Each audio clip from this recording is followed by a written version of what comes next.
Action,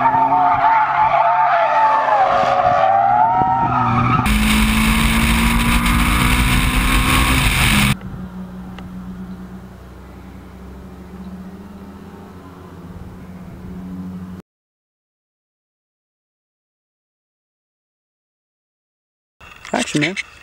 Today we're in my 2005 Lotus Elise. It had to be 2005 because it slipped under federal regulations that year. It's the only year that it did. So it's actually 55 pounds lighter than every Elise released since. It's also throttled by cable, not throttled by PlayStation, which I call it, which is the throttle by electronics. So I have more control of the vehicle. What else does it have? It has the 2.5 mile per hour Euro bumpers as compared to the 5 mile per hour federal US bumpers. That makes it less safe, but way more fun. Less weight is faster. This car can get up to 34 miles per gallon. It's a 4-cylinder Toyota developed by Yamaha, who used to build Formula 1 engines. Colin Chapman's motto was simplify, then add lightness. In today's world, as a driver, a consumer advocate, and a filmmaker, I see cars that are way too complicated. They design breakage into engineering. Lotus doesn't do that. I can destroy this at the track, absolutely rip the tires off of it, drive it to 11/10ths, take it home, park it, and then drive it. And, well, there's not enough luggage space. My cameraman's pretty much taking it up right now. But if you don't mind living the Tyler Durden lifestyle, sacrificing a little bit of things here and there, you have the best-selling sports car on the planet at any price. Even the McLaren F1, a $1 million car, cannot handle as well as this car. Basically, it's aluminum monocoque chassis, which is a hub, a tub, a safety shell, just like a Formula 1 car, but it's not made out of carbon fiber. That would triple the cost. It's made out of aluminum, bonded aluminum. This car was designed and conceived for the 1995 model year. It was 15 years ahead of the game then, and it's about 10 years ahead of the game still. It has a very narrow power band from 6,300 to 8,300 RPM, so you really have to know what you're doing. It's a naturally aspirated motor without a limited slip differential. It is mid-engine and rear-wheel drive. There is no traction control. That is what your right foot is for when you're a good driver.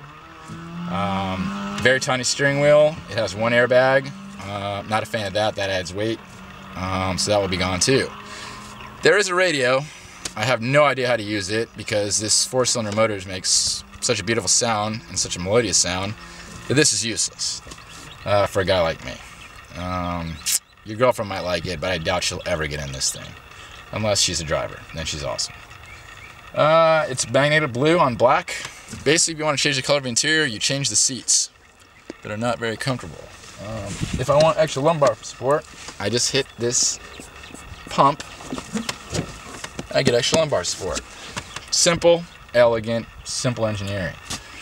If you have a metric toolkit, you can change your own oil, change your own brake pads, and save money on maintenance costs, and not take your Porsche to the dealership for $180 to change the oil. You can do it for 50 bucks. And it goes 0 to 60 in about 4.7 seconds, hit about 150 miles an hour in corners, so on the tires I have now about 1.1 and 1.2 Gs. Coming out of shifter carts, this car to me is fast.